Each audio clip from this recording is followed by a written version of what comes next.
حضرت فاطمہ رضی اللہ عنہ کی تنگ دستی۔ حضرت علی رضی اللہ عنہ نے فرمایا کہ کئی دن ایسے گزرے کہ نہ ہمارے پاس کوئی چیز تھی اور نہ حضور صلی اللہ علیہ وآلہ وسلم کے پاس۔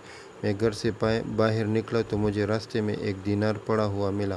تھوڑی دیر میں سوچتا رہا، کہاں اسے اٹھاؤں یا نہ اٹھاؤں، لیکن بالآخر میں نے اسے اٹھا لیا، کیونکہ کئی دن کے فاقہ کی وجہ سے ہم بڑی مشقت میں تھے۔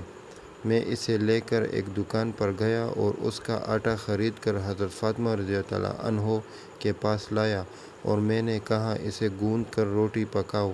چنانچہ وہ آٹا گوندھنے لگی۔ بھوک کی وجہ سے اس کی کمزوری کا یہ حال تھا کہ اس کی پیشانی کے بال آٹے کے برتن سے ٹکرا رہے تھے۔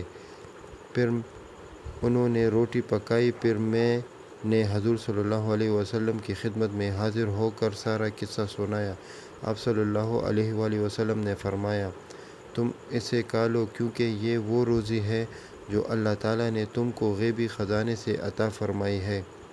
ایک دن حضرت علی رضی اللہ عنہ نے اپنے ایک شاگرد سے فرمایا کہ میں تمہیں اپنا اور اپنی بیوی فاطمہ رضی اللہ عنہا، جو حضور صلی اللہ علیہ وآلہ وسلم کی صاحبزادی اور سب گھر والوں میں اور اپنی زیادہ لاڈلی تھی، قصہ نہ سناؤں؟ انہوں نے عرض کیا، ضرور سنائیں۔ فرمایا کہ وہ خود چکی پیستی تھی جس سے ہاتھوں میں گٹھے پڑ گئے تھے، اور خود ہی مشک بھر کر لاتی تھی جس سے سینے پر رسی کے نشان پڑ گئے تھے، خود ہی جھاڑو دیتی تھی جس کی وجہ سے کپڑے میلے رہتے تھے۔ ایک مرتبہ حضور صلی اللہ علیہ وسلم کی خدمت میں کچھ لونڈی غلام آئے۔ میں نے حضرت فاطمہ سے کہا کہ تم اگر اپنے والد صاحب کی خدمت میں جا کر ایک خادم مانگ لاؤ تو اچھا ہے، سہولت رہے گی۔ وہ گئی۔ حضور صلی اللہ علیہ وآلہ وسلم کی خدمت میں لوگوں کا مجمع تھا، اس لیے واپس چلی آئی۔ حضور دوسرے روز خود ہی مکان پر تشریف لائے اور فرمایا، تم کل کس کام سے آئی تھی؟ وہ چپ ہو گئی، شرم کی وجہ سے بول بھی نہ سکی۔